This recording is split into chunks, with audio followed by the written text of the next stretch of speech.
Muito boa tarde, senhoras e senhores telespectadores da Expósio TV e muito boa tarde para todos aqueles que me escutam e veem através de outras plataformas digitais, qualquer que seja o ponto onde se encontrem. Estão findas as férias da Páscoa.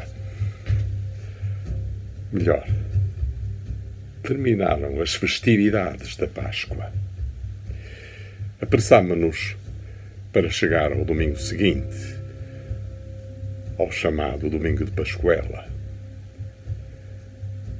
Sobre este nome vos direi alguma coisa mais adiante. Por agora, gostaria de vos dizer que a Páscoa faz parte do nosso tempo e também faz parte da contagem que se fazem dos anos que vão preenchendo a nossa idade e que vão constituindo o balanço da nossa vida. Foi-se mais uma Páscoa das nossas vidas. Se atendermos ao significado desta palavra, Páscoa, encontramos muito remotamente na Antiguidade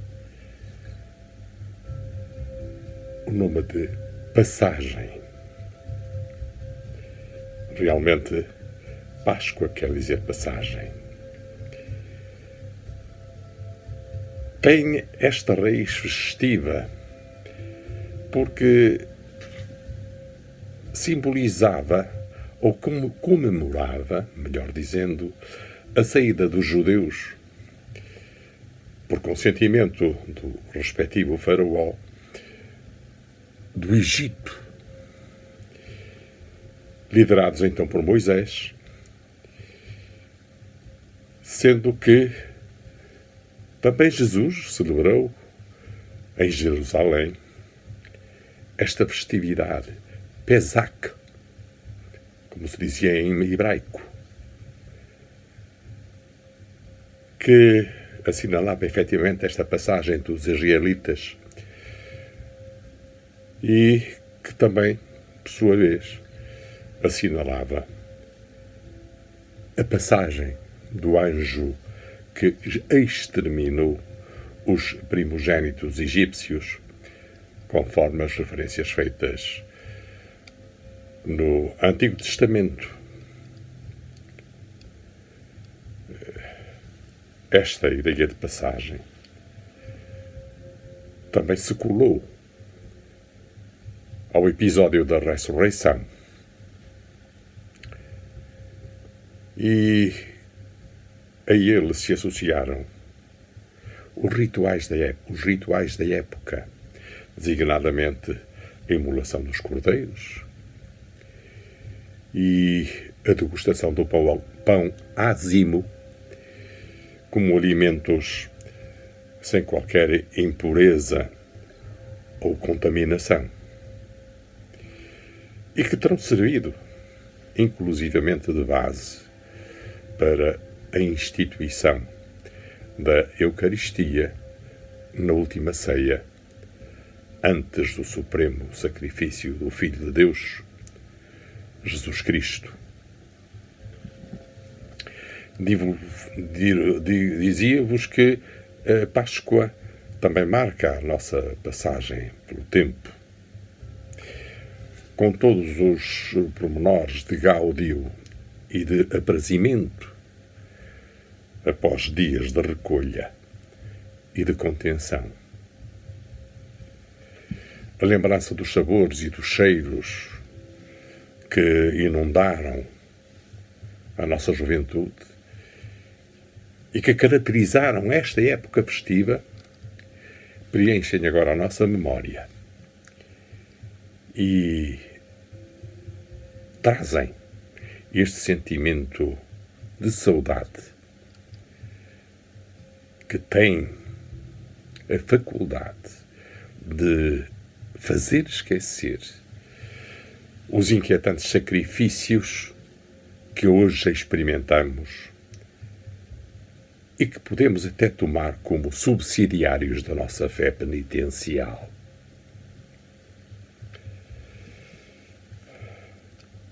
Páscoa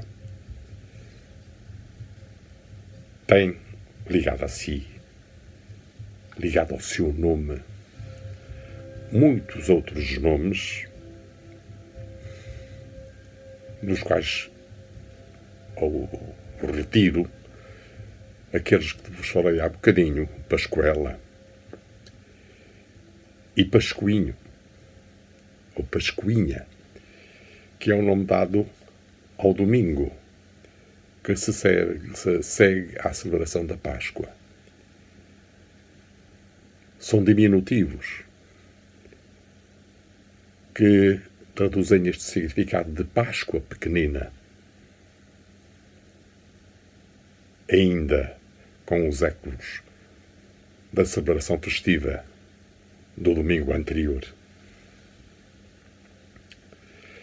Também de Páscoa derivam dois nomes próprios, Pascoal e Pascal, sendo o último de uso raro, e sendo o primeiro o nome adotado por dois papas católicos, Pascoal I, nos finais do século IX, e Pascoal II, já no início do século XI.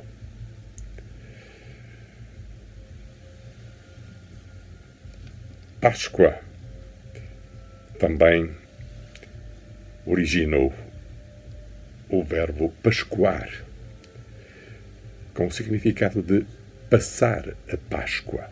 Em algumas regiões do nosso país, tal como no Natal se diz cear,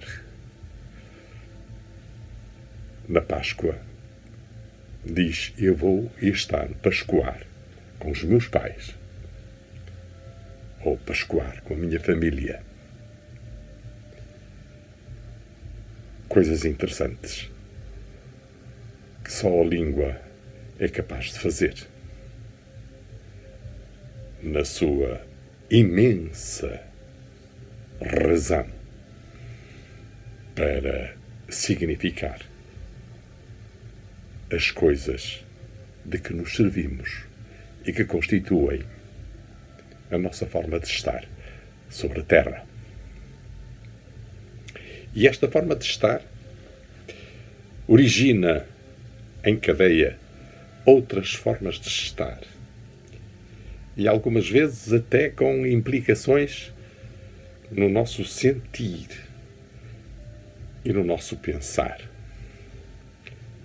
Por exemplo, o que dizer hoje sobre aquilo que recentemente foi objeto de discussão política e de algum desconforto entre os principais mentores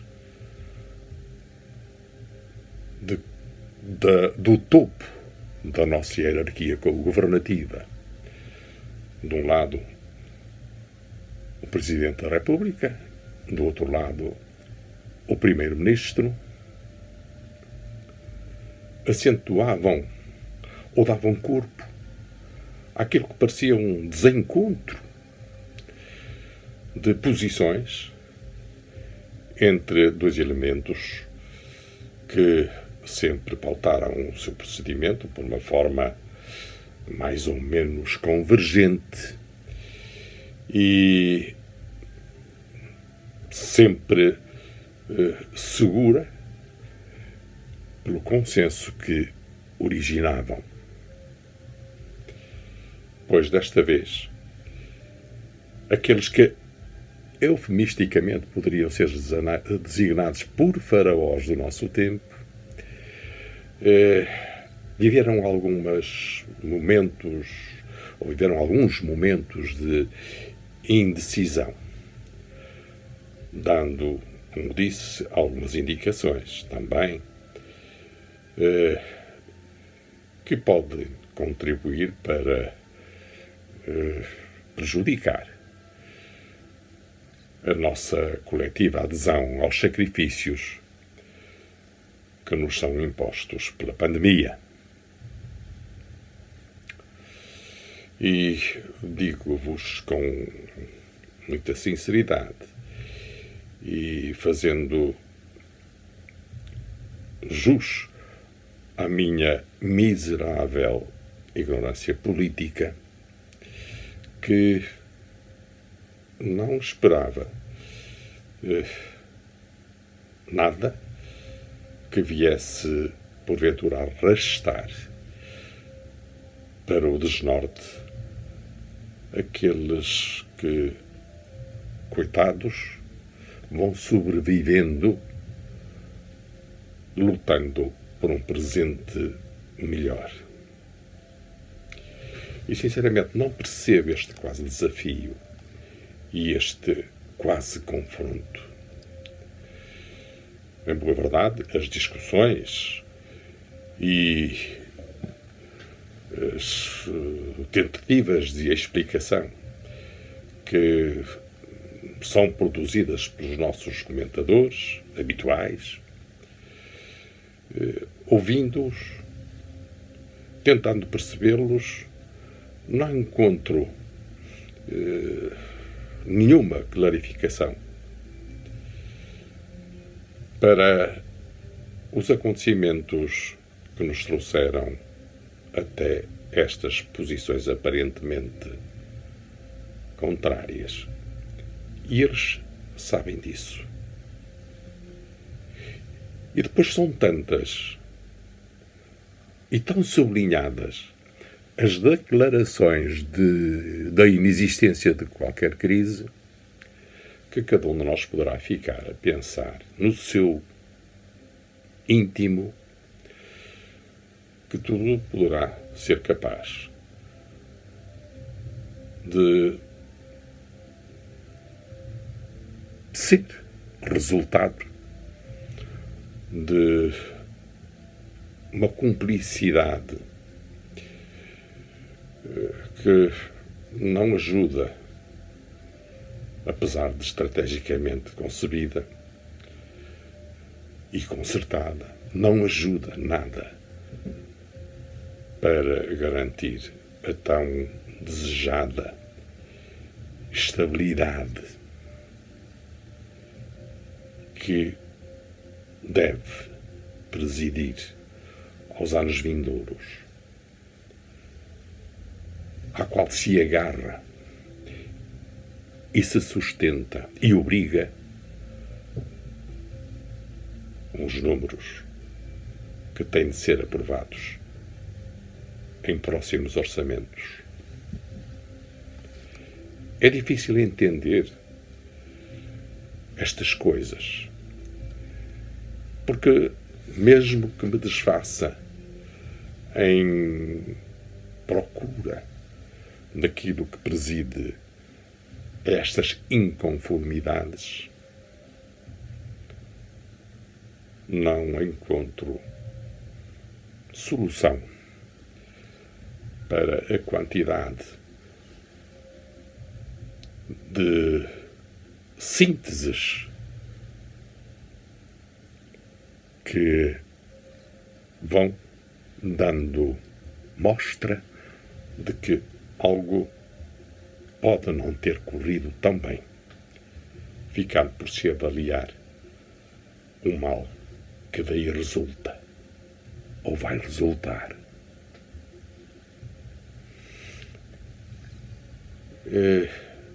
São coisas contraditórias que estão em causa. Promulgo, mas atenção, não se deve recorrer ao Constitucional, porque é inconstitucional aquilo que se promulga. Não aceito a promulgação, porque a lei promulgada é inconstitucional. E, portanto, para combater, recorre-se ao Constitucional. Isto Dito assim, parece uma brincadeira. Um jogo de palavras. Uma tentativa de engano dos meninos. Por razões sociais. Por questões legais. Não percebeu? Imaginemos um tsunami que varra a costa e que os bens e as pessoas, mesmo aquelas que sobrevivem à catástrofe, ficam na miséria. Neste caso, a solidariedade não funciona, a Constituição não permite, o orçamento não tem fundo próprio para acorrer a estas questões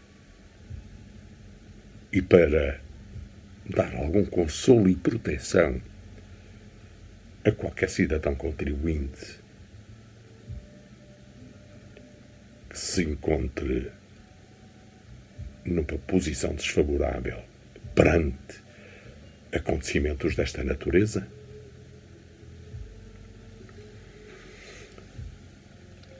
Houve urgência há 2 anos em acorrer às situações mais desagradáveis provocadas pelos incêndios florestais.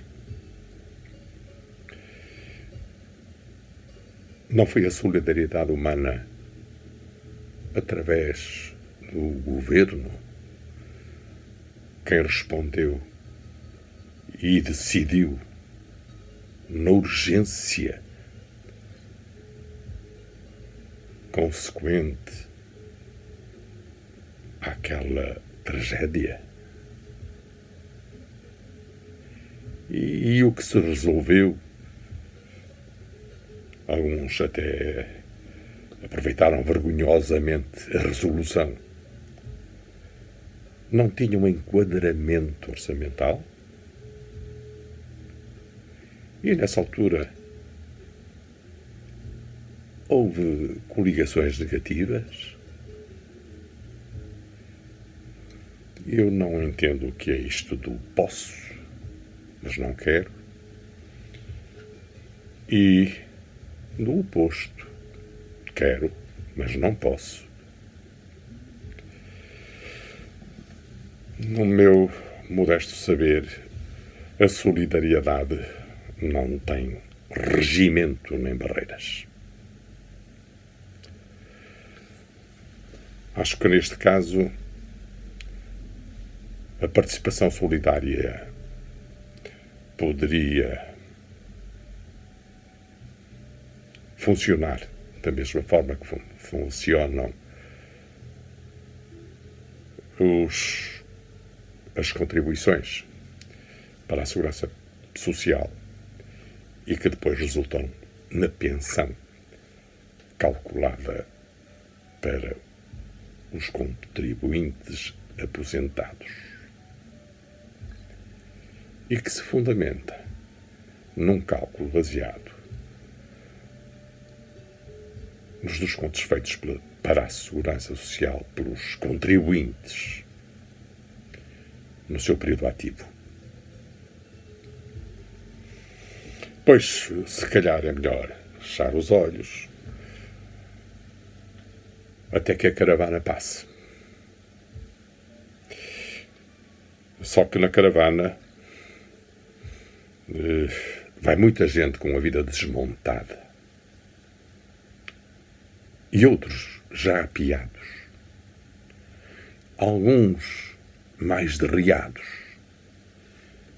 e outros a reclamar. Coitados. Esta semana em que nos encontramos começou com um sinalzinho de esperança e o país iniciou o desconfinamento. Foi como se abatesse a parede de um dique. Transbordou a corrente Antes da Páscoa, antigamente, era a semana anterior aquela a que as donas de casa se dedicavam à limpeza da casa. Sabão amarelo, baldes de água, caixote de lavagem, escova de piaçaba, um trabalhão a deixar o pessoal com dores nas costas, porque naquela altura tudo se fazia de joelhos no chão. Este passado sábado, os preparos para a reabertura das esplanadas e dos espaços de restauração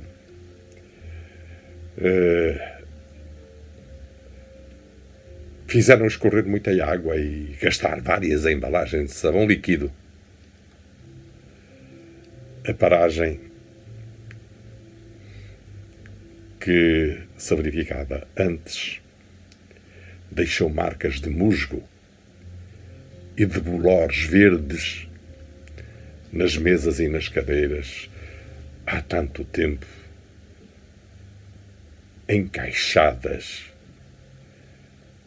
em pirâmide e fechadas a cadeado. Foi um ver-se de avias de higiene para tudo estar pronto à hora e para não parecer mal. Dar uma tonalidade higiênica aos bens que nós iríamos usar, recuperando um pouco da nossa liberdade. E foi uma explosão de gente, a pé ou de carro, de bicicleta, com ou sem motor, todas a encher o peito de ar fresco nas ruas da cidade. Naturalmente, encheram as esplanadas e voltou a modificar-se o aspecto dos cantos e recantos, com gente já de manga arregaçada a gozar a liberdade e os espaços soalheiros. E muitos copos, garrafas e chávenas em cima das mesas, rebrilhando quer ao sol da manhã, quer pela tarde fora, retomando um normal ainda cerceado. Será que vamos aguentar? Deus queira que sim. Mas a ansiedade deu aso a muitos exageros e a ameaça está atenta por falta de cuidado nosso. E a vacina ainda não está perto da percentagem considerada ideal de vacinados.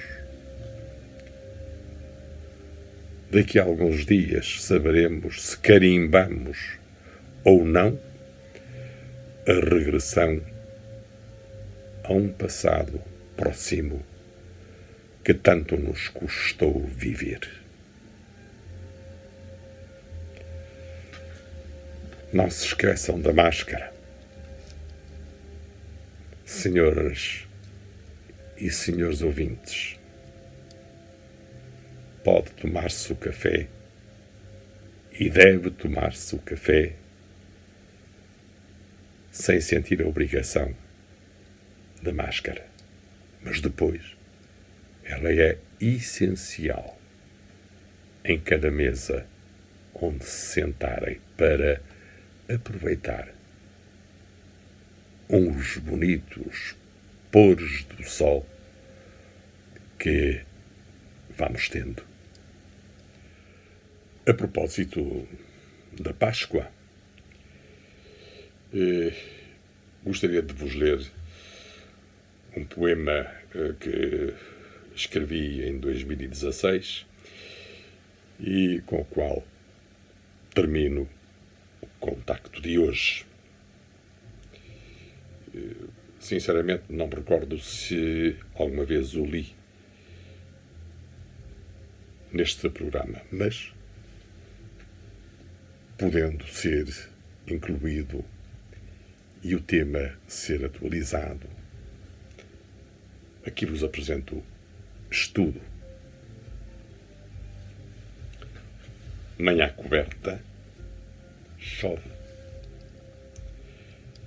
É como se a chave de casa estivesse do outro lado da nossa porta fechada. Ninguém pode sair. Se chove, fica-se a dormir no quentinho dos lençóis novos. E a preguiça nos corpos açucarados pelas amêndoas que se mastigaram languidamente em dia de Páscoa. Porque a missa não acaba por serem tantos aleluias. Porque são tantas as manhãs frias que a chuva traz. E um beijinho, não dás? Não, mal não faz. Ajuda a cortar o arrepio do tempo frio e a curar a ferida aberta pela vida, que aperta nas horas sombrias de todos os dias. Só tu, minha Páscoa, me alentas e sustentas esta alegria de viver de pé, com a fé que me move dentro de casa, só porque lá fora ainda chove. Talvez nos encontremos daqui a 8 dias e com muita confiança no futuro. Aqui ficam os meus votos de saúde, de muita saúde. Muito obrigado pela vossa atenção e uma boa tarde.